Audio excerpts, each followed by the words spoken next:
Today we're going to be talking about a few different topics, one including actually Trevino, how bad she's been falling off, and allegedly getting with a high schooler, as well as exposing herself once again on live stream. The resilient Jenkins have officially been evicted from their one-bedroom apartment and are now living in a hotel with a family of 7. And there's channels that have started popping up on YouTube that are straight up just ripping content from other content creators and using AI to cover it up. And they're stealing my content and a lot of other creators as well. And yes, if you don't know, the Jenkins have been evicted from their apartment, and Stephanie was kind enough to vlog all of this for us to see. And honestly, it's pretty sad to see the current situation that they're in, especially knowing that Stephanie has a place that she can go to give these children a better home, which is her mother, who has openly been posting on TikTok now talking about the situation and how much it upsets her. What do I think about Stephanie's situation? I don't need to say Stephanie who, you know exactly who I'm talking about. Watching my daughter go viral because she's doing such a great job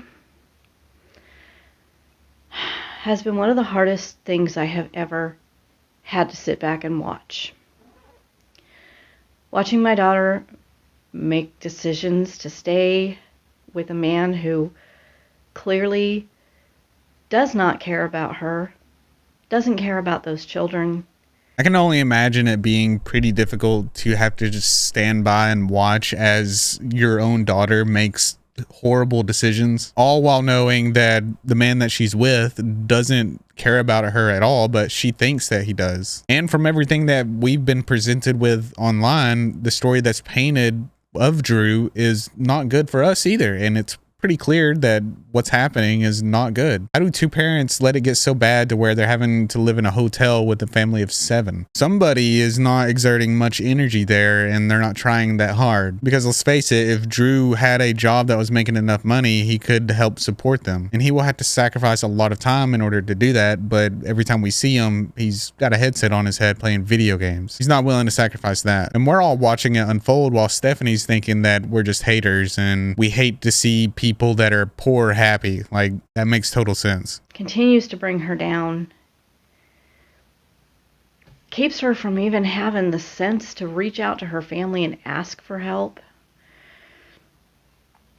I know you watch her videos and you see, oh gosh, she really hates her mom. There's really, I'm not convinced she hates her mom. I'm convinced she knows that I'm the one person who could rescue her, who could set her straight, who could help her come to her senses, and she's too scared to reach out to me. It's hard when you are living in the type of relationship that she's in to admit you're wrong and leave. And maybe that is what's going on here. Maybe she is so deep in the delusion that she's convinced herself that this is a good situation and everything that's happening is good. It's making her look resilient. Her TikTok is popping off. She's getting millions of views each video. How could that be a bad thing? And that might be what she's saying to herself. I've seen it firsthand. I worked as a domestic violence advocate. I know it doesn't happen overnight. Anyhow, I haven't said a lot because I don't want my words to get twisted and for it to drive an even deeper wedge between me and Stephanie. I hope at some point our relationship can be reconciled, and I'm not convinced she hates her mom. I'm convinced, she's too scared to reach out to me. It's hard when you are living in the type of relationship that she's in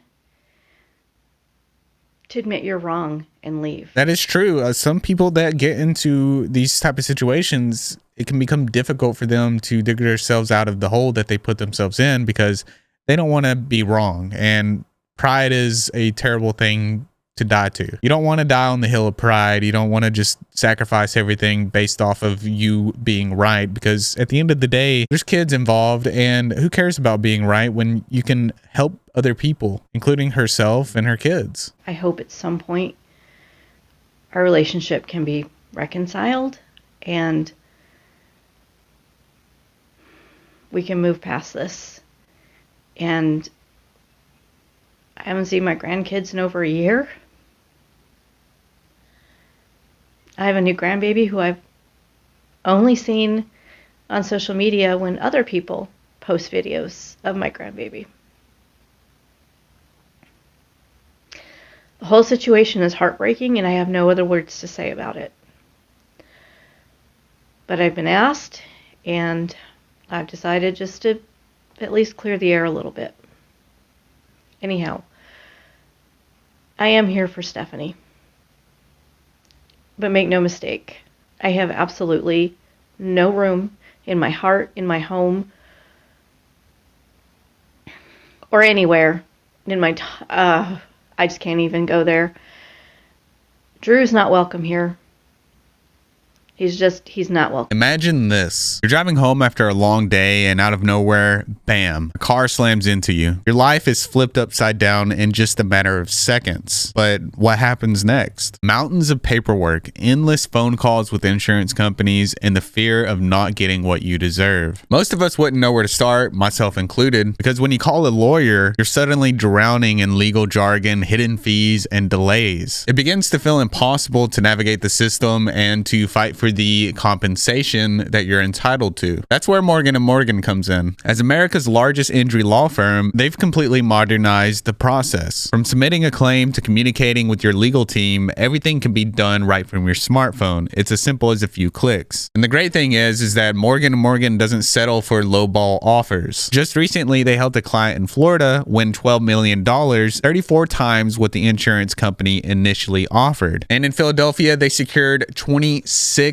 million, which was 40 times more than the insurance company offered. That's insane. But what really sets them apart? For starters, there's no upfront cost and you only pay if you win. Plus, with over 1,000 attorneys in all 50 states and more than 4,000 support staff, they have the resources to take on even the biggest cases. It's no wonder over 3 million people call them every year. Let me show you how easy it is to get started. See, it only takes a few minutes to check if you have a case. No waiting rooms, no phone tags, just quick, efficient support. If you've ever been seriously injured, your case could be worth millions, and you're just a few clicks away from potentially changing your life. You can start your claim now at forthepeople.com/Chaz, or you can simply scan the QR code on the screen here. And remember, all of this is free unless you win. Don't let insurance companies decide your future. You can take action, protect your rights, and let Morgan & Morgan fight for you, for the people. Stephanie must have seen the TikToks that her mom was posting and briefly responded to it in one of her moving posts. It's move out day tomorrow, and in case you didn't catch on, we did not find a place, so we will be going to a hotel and getting a storage unit. And no, I will not be taking my mom up on her offer on me and my kids going to stay with her. That is just not going to happen. That lady popping up right now, it sickens me, honestly. And that's all I'm saying about that, because a part of me that's healed on everything that she brought on my past just does not want to spend any time on her. She gets absolutely no time of day from me. And that is for me to decide. It's not up to a bunch of strangers to decide what I should and shouldn't forgive from a past you weren't even there for. Now let's get back to this movie. And then she continues the video that we all wanted to see, her packing up to move into a hotel with a family of 7. Yeah, no one wants to see that. That's pretty sad. But like most of these influencers, once they think they've hit a gold mine, they just keep reproducing that same type of content, no matter if it's good for their family or them or not. Stephanie's mom would see this post that was made about her saying that she was emotionally abused when she was with her or when she was younger. It's unclear what she really meant by that, but that Stephanie said that she just had a bad time while she was there and felt emotionally affected by it. And it was so bad that Stephanie is willing to move her kids, her family, into a hotel rather than put them in a space where they have more room to grow and be their own. And not to mention the mental effects that living in such a small space with so much going on, all these screens they have on, TVs, devices, this overstimulation is going to affect their mental health living in such a small space with so much going on. But when Stephanie's mom speaks about this, she's unsure of what Stephanie is talking about, but she seems pretty normal in the response to what Stephanie said and says, you know, it's her own truth. She's not sure what she did, but she seemed pretty normal and sympathetic about it. But like I said, this video I'm about to show you is her responding to what Stephanie said and also her reaction to Stephanie moving out to stay in a motel. So today has not been a good day. Knowing this is it, they're out. I don't know where they're going to be, what they're doing, how they're going to make it. I don't know. And It hurts me because I've been going through pictures of me and my grandkids when it was just Stephanie, me, and the girls. And honestly, right now I'm looking at a picture of Addison conked out in my lap. I had such a close bond with her girls. Can you imagine the trauma they feel? Suddenly Grandma's not in their life, and they're probably wondering why. They probably want to know why. What the hell's going on? Why doesn't Grandma love us? And who knows what she's telling them. And yeah, I am trying. I actually got into it last night with CPS because I feel like they don't give a shit. They don't care. And it does feel like that, especially with a lot of these stories that I cover. It's like, where is CPS? Why is nothing happening here when we're all just watching it happen, unfold? And it seems like CPS doesn't have as much control over these situations as some of us would like. And from what I've seen, it doesn't seem like it's very dependable. You know what they had the balls to ask me? Well, do you know this is happening? Or are you just suspicious? And I said, not only do I know this is happening, about 1 million people know it's happening because they're posting it all over the damn internet.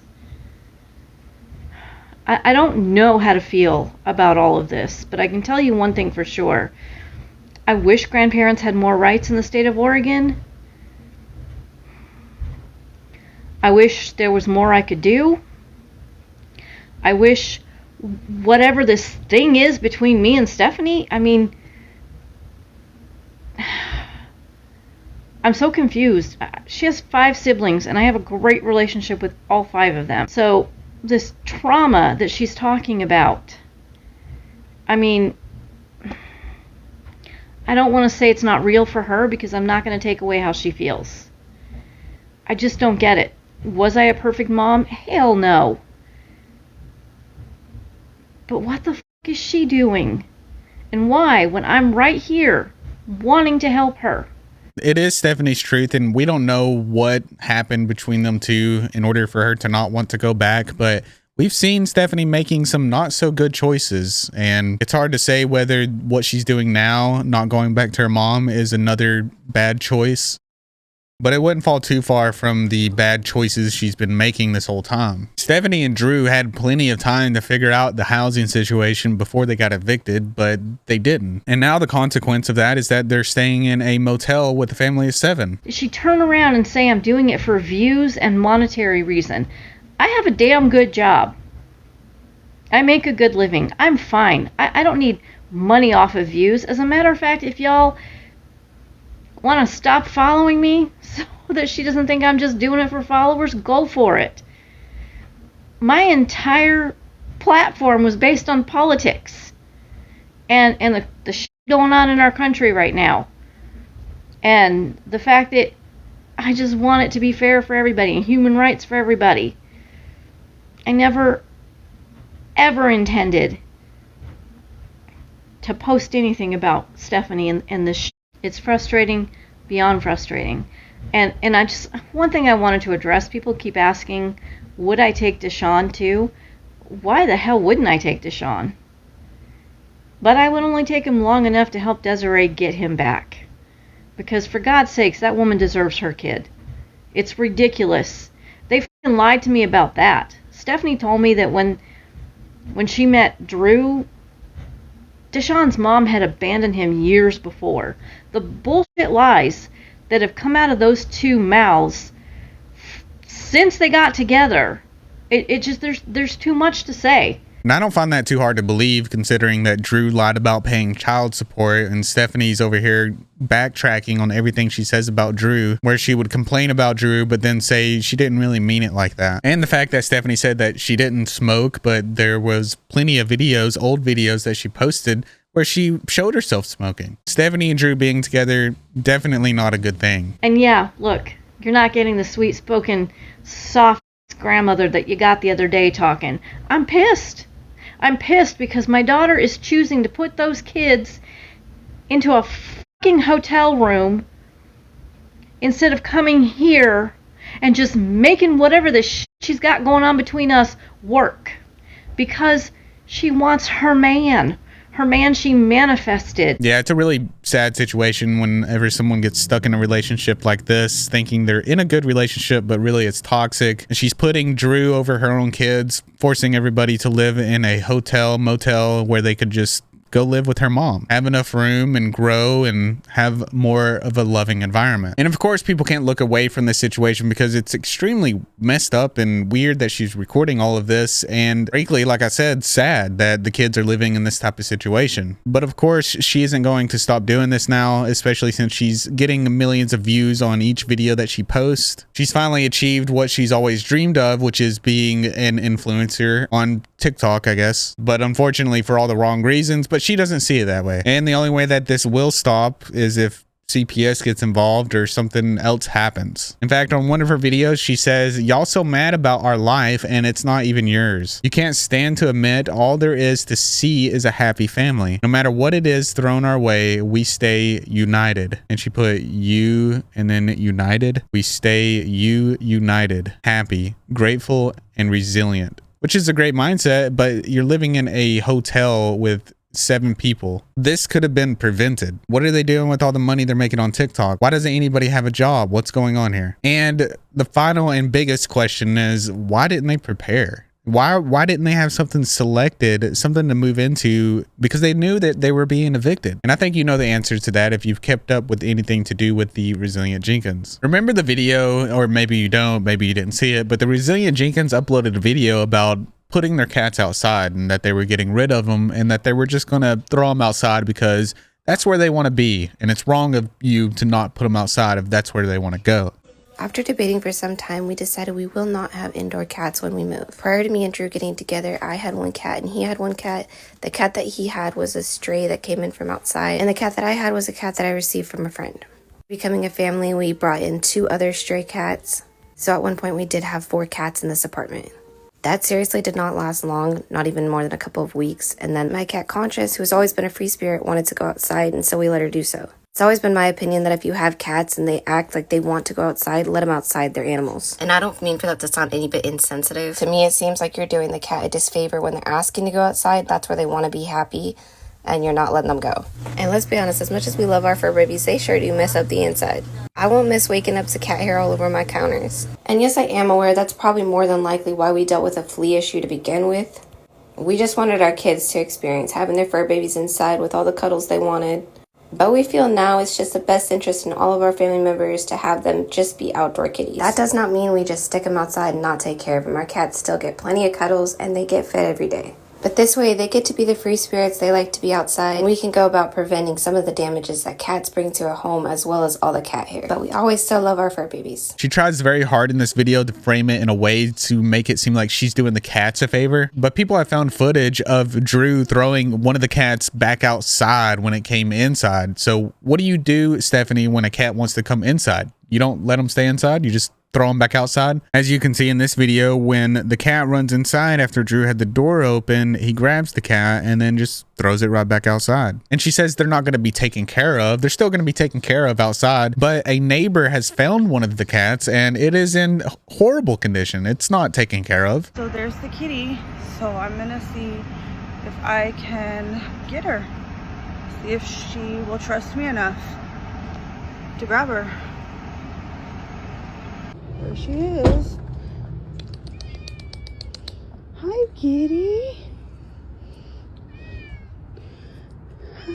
Hi.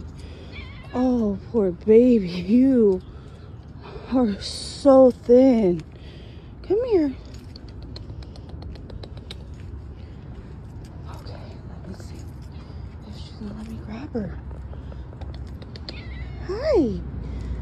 Oh, I want to cry so bad. Hi. Hi, baby. Hi. It's okay. I just want to pet you. Hi. It's okay. And I got her, you guys. Hopefully it will be okay. It's okay. It's okay. It's okay. It's okay. It's Okay. And that neighbor did take the cat in and has been taking care of it, even took the cat to the vet and helping the cat's fur grow again. Here's just a little update on his skin. I know I did one earlier. We had just woke up and he was asleep with me.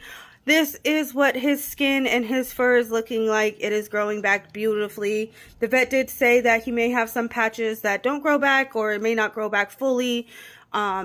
So I'm curious to see if he's going to have like missing patches or if it's going to come back fully. But right now it looks like it's kind of coming back fully. He's getting like some big patches coming in, which I love that for him. So as far as we know, at least one of the cats is doing good. And now let's take a look at the actual hotel that they're staying in, which is honestly really insane. They have one of the babies sleeping in a car seat, which is scary within itself. And the hotel is cluttered. They have the refrigerator, all the food, the cooking equipment, same area they brush their teeth. They even put together the bunk bed that the kids sleep on. And honestly, it feels a lot like a self-fulfilling prophecy where Stephanie and Drew are in these situations where they're forced to be resilient. And by that I mean being poor and living in a hotel with a family of 7, but they could also be resilient by going out and getting a job and working really hard to take care of their children and support them. And this is exactly why I said I'll always remain grateful for whatever situation I'm in. I try to find the positivity no matter what, because the situation can always get worse. I'll have to excuse the fan in the background. I'm in the bathroom in the motel. And please excuse the lack of voice that I have because we're fighting something. We all woke up with some kind of cough this morning. And I think that's just our bodies trying to adjust from the new environment and going back and forth.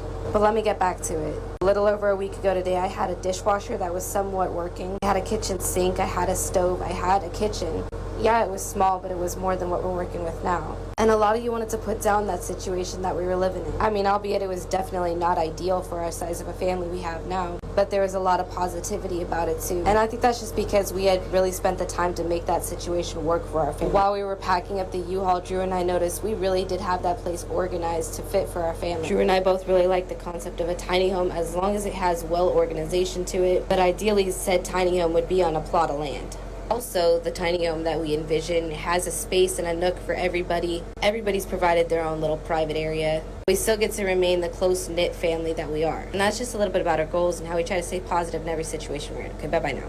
And in that last clip that they showed there of the baby, it shows Drew kissing the baby after Stephanie just said that they all came down with a cough. I don't think kissing your baby when you're sick is a good idea. And speaking of eviction, it's rumored that Ashley Trevino has been evicted from her apartment. Now, this is just speculation. Some people are saying she went and moved back in with her parents, but some are also saying that she's hiding from a TikToker named Smiley who is out to get her. And so Ashley has been streaming with a green screen so you can't see where she is. And also Ashley has showed her nude on stream. Once again, she's exposing herself, but this time she was at a bar and she went to use the bathroom and angles the camera down so you can see her sitting on the toilet with her pants off. Yeah, I don't know why. This would get her banned on a lot of accounts and apparently IP address banned. Since then, Ashley has somehow been unbanned.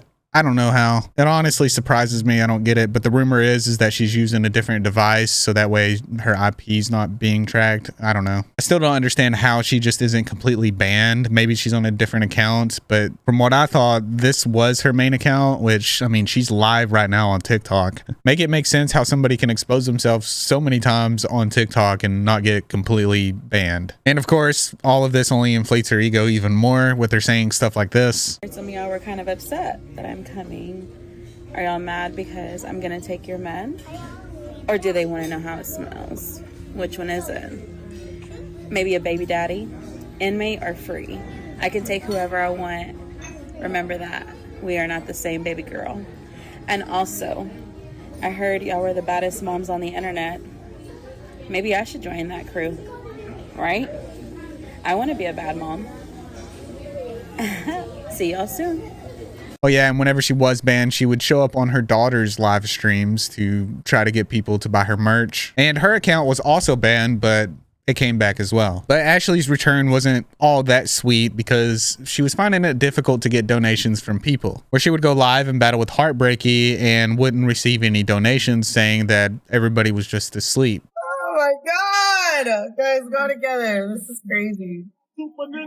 Everybody's sleeping. Everybody.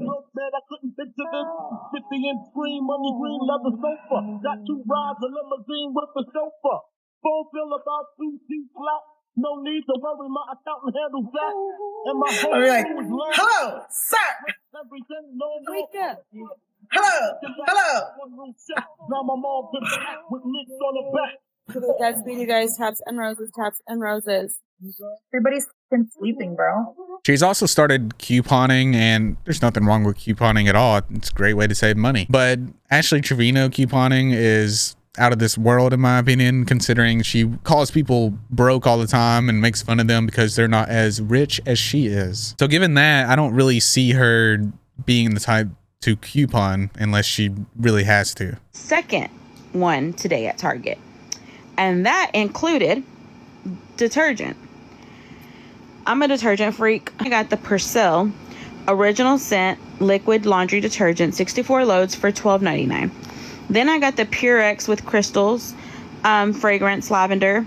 And finally, Ashley has been seen hanging out with somebody that is in high school. Now, this kid is either 17 or just turned 18. I'm not sure what they're doing, but this post that was posted on Reddit reads, Ash, you are nasty as hell, all cuddled up with a 17-year-old. You're older than me. No wonder her kids are embarrassed of her. Just wow. And Ashley has allegedly missed 2 creator fund payouts from TikTok, so she's been resorting to selling chapstick on TikTok. And she has her merch, which I hope no one's buying that, but you know, if you do, you do you. And there's also other people trying to capitalize off of Ashley Trevino merch, where this website, ashleytrevinomerch.com, is literally using Repzilla's thumbnail as the featured photo, which is like, you know, you're using the thumbnail. It's not cool. What are you doing? Which leads me to my next topic, and that's channels using AI to mass produce content by stealing other people's content. And one of these channels doing this is RKH Media. And by using AI, it allows them to produce content a lot faster, allowing them to post a video just about every day, sometimes even 2 a day, all being in-depth commentary videos like the ones I do and many other people do. I've had some viewers reach out to me making me aware of this, and there's also been other videos made about them stealing content, where in the one clip I found of them using my content, they used my voiceover and they can't even hide it that well. They literally left a piece of me in there just looking at the camera. So it seems like they're rushing these out so fast that they can't even hide the fact that they're doing this. They are poorly editing these videos. And apologies for the eating you're about to hear. It comes from one of the videos I made about D-Kane. In it, I showed the clip and zoom in on his mouth and then do a little voiceover after. To which RHK Media takes it, cuts it out, and uses it in their video without any credit.